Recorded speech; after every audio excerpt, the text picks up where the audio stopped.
Good morning!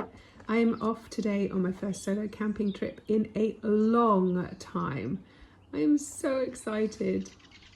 I was getting the van ready and I discovered that someone had been living in the engine bay, and I still to this day don't know what this thing was. There's an eaten bee, there's a little pile of poo, and then there's all this white fluffy stuff that I don't know what that is. It's weird. Ugh. Now I have to open that with no rag. Dang it.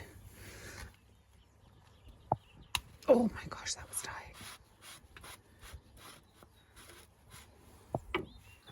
Ugh.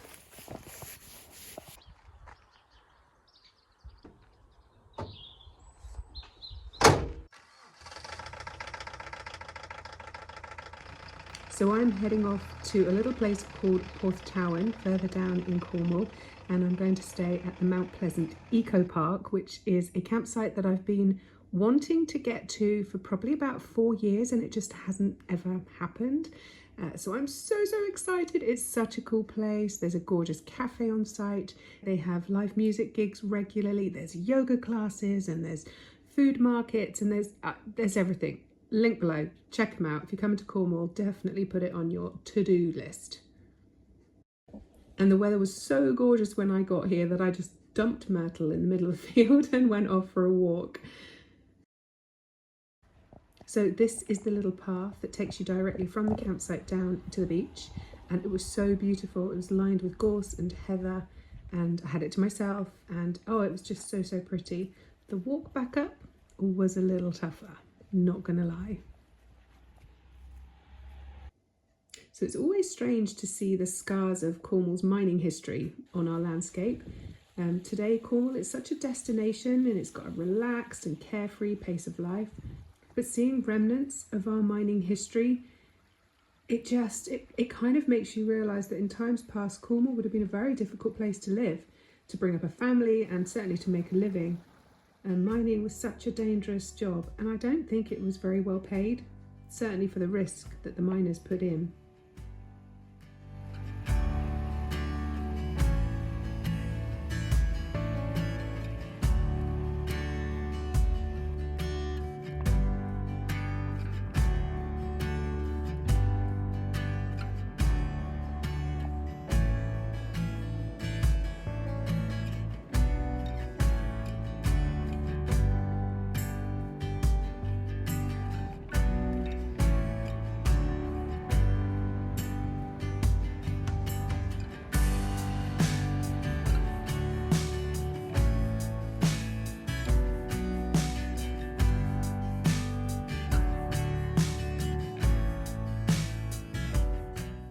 Now, I've never been to Porthtowan before, and oh my gosh, this beach, just stunning.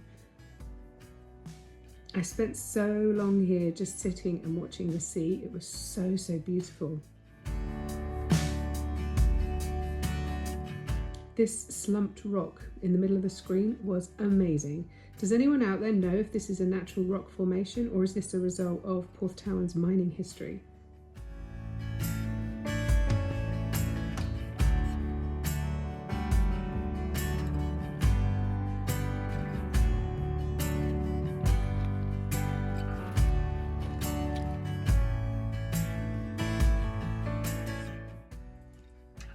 Hey, how are you?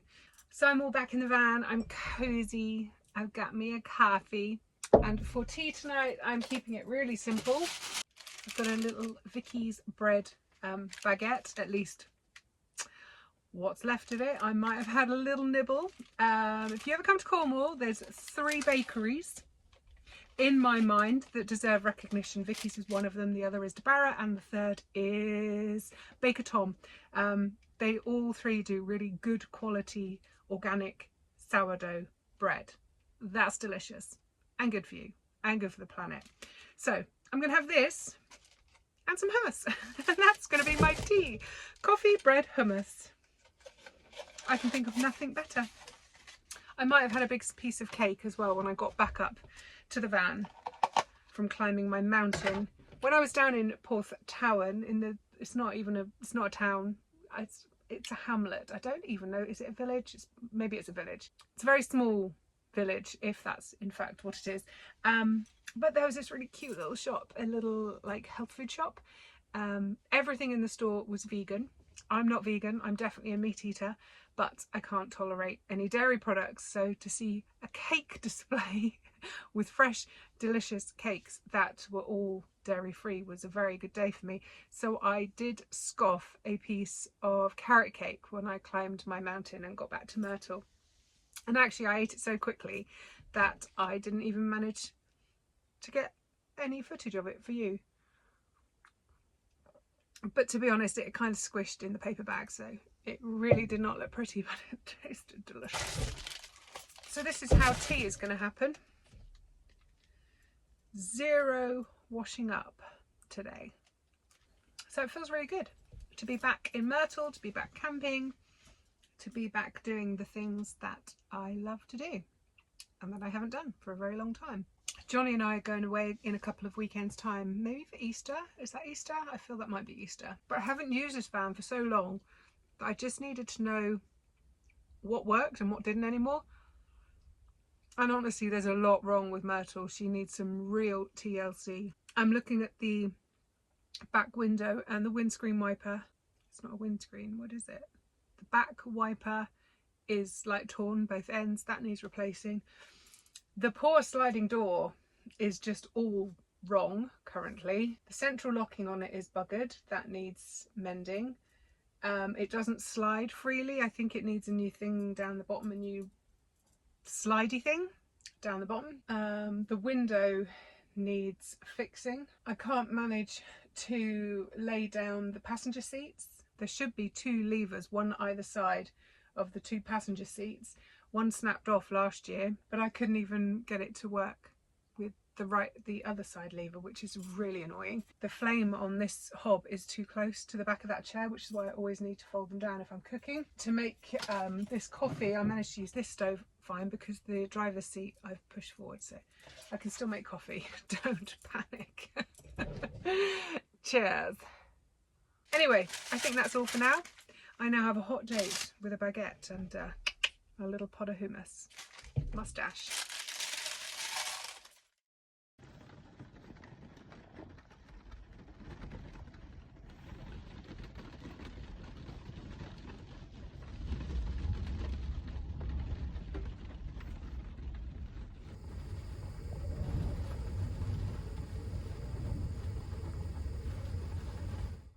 Good morning.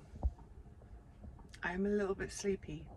Wasn't a great night, I have to be honest. I was expecting it to be much colder than it was, so I had merino leggings on and I had bed socks on and I had my duvet. Oh, I've already packed it away, but I had my duvet. No, I had my sleeping bag open over me. I had a little duvet on top of that and I woke up about 1:30 sweating. It was so hot, so that all came off and I discovered that my wonderful sleeping bag actually was plenty. So it's actually had a little break in the rain right now, so I'm going to nip outside and brush my teeth. And I didn't really have plans for today, and I kind of thought that the weather was going to be a little bit grim. It's going to be extremely grim this morning anyway. But the nice thing is that yesterday while I was sat here in the van, I met Matt, he does like the grounds work. He was, I was going to say he was hoovering the grass. He wasn't doing that at all. He was mowing the grass with a little ride-on, and he was going around the van in his ride-on mower yesterday. Got chatting to him, lovely chap. Turns out he also runs a veg box scheme here on Mount Pleasant Eco Park. There's some allotments over the back, and then there's a no-dig market garden that I believe he runs. And today is veg box packing day, so I said, oh, fancy another pair of hands. So I'm gonna go and get myself off to work with him this morning. Probably only do the morning, but we'll see how we get on. I'm not dressed for digging vegetables at all, so I'm hoping that he's got a job inside a shed for me. I haven't even got wellies with me. I'm very underprepared for volunteering in a market garden today, but I thought it'd be really good fun to go and see what they get up to, and I'm no doubt will learn stuff from him. So I've just drank most of my coffee, apart from the last glug I took was full of coffee grounds, which was really disappointing. That's not a good way to start one's day. But I do need to go and brush my teeth because I feel really, really gacky.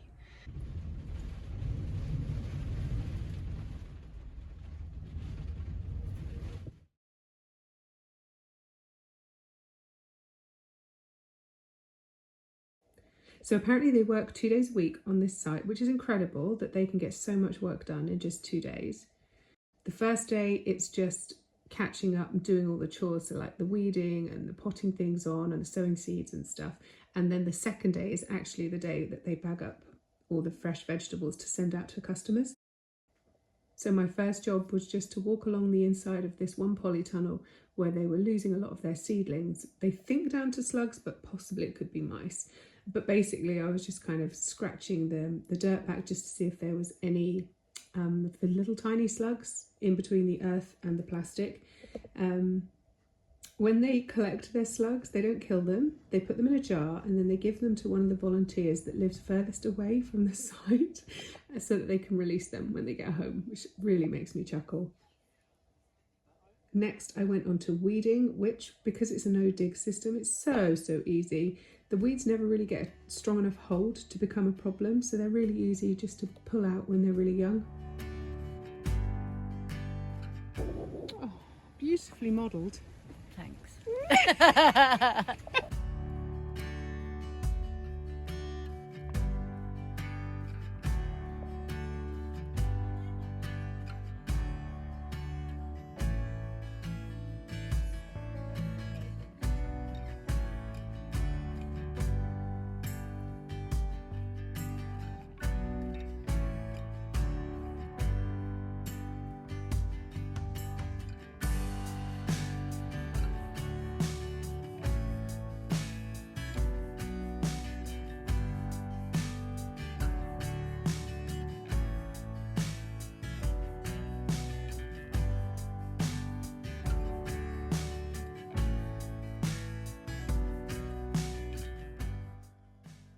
Now, amazingly, this is only their second year on this site and it's all been built by volunteers. It's incredible.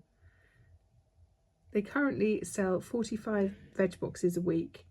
At mid-morning, we all got out of the drizzle and had coffee and cake together. And then we stopped again for lunch, which is all made on site by and for the volunteers. And we were also each given a bag of freshly picked veggies to take home too. And what's interesting is that gardening for me has always been a really solitary thing, but working alongside others really opened up my eyes to the value of growing food this way. Nothing feels overwhelming, as there's always someone else to help. And even if the next job on the list is one you really don't like, having other folk helping just makes it all go so much quicker. Oh, at one point I asked where the ladies was, and as the site is entirely off-grid, they don't currently have a compost toilet. I was told you can squat wherever you like, or you can use this privacy screen. And it made me chuckle so much that I just had to share my first ever market garden pee with you too. You're welcome. Finally, you have to meet Eric. Eric is the Community Roots mad inventor, and he's been creating a range of awesome mousetraps to capture the little fairy critters that like to steal seeds and seedlings. Eric, you are adorable. Mousetrap. And it's got mousy kind of things. It's got a door so we can open the door to let him out. Right. And then this has got a what we call in the trade of flapel down here. Flapel, do keep up. So when he goes in, he can't get back. He can't get. Oh, I see. It's got the flap. I understand what a flapel is now. Yeah. I was behind the times for a moment. It bops him on the back of the head. I've been to France on holiday. So you're fluent in flapels. Yeah. So that's the flapel, and then here. Marion, what have you got to say about that? He can't get his little paws to grab hold of it because it actually goes up in underneath with a little shield. And you've trademarked this, I'm hoping. It's just an idea I had. Just an idea. I love it. Well, I guess it keeps you out of mischief, doesn't it? Do you like that? I do. Fancy bit there. It's very fancy. So you're a natural. The other one has caught six mice. I see, yes, but not for a little while though. Not for a little while. No. It's gone downhill. They've cottoned onto you. Either that or you've wiped them all out. I am all back inside Myrtle now. That was so much fun. I am exhausted, I have to say. My hips don't know what's hit them. All that bending and squatting and weeding and planting. Yeah, my hips had a good workout, so that was good. So thank you to Matt and all the other team members and all the other volunteers. It was so lovely to meet you and to work with you, and I would very much like to come and hang out with you all again. It was a lot of fun, and I kind of wish more people were doing what you're doing. It was quite enlightening to see people working together. And yeah, thank you. Right, lovelies, that's it for another week. I'm gonna sign off now. It's about, I don't know, 3:30, 4 o'clock. Gonna have a nice early night, and then I'm gonna head off early in the morning because I've got to get back for an appointment, and hopefully I'll be able to get the van off this field in the morning. Thanks for hanging out with me, Myrtle, and I'll see you in the next one.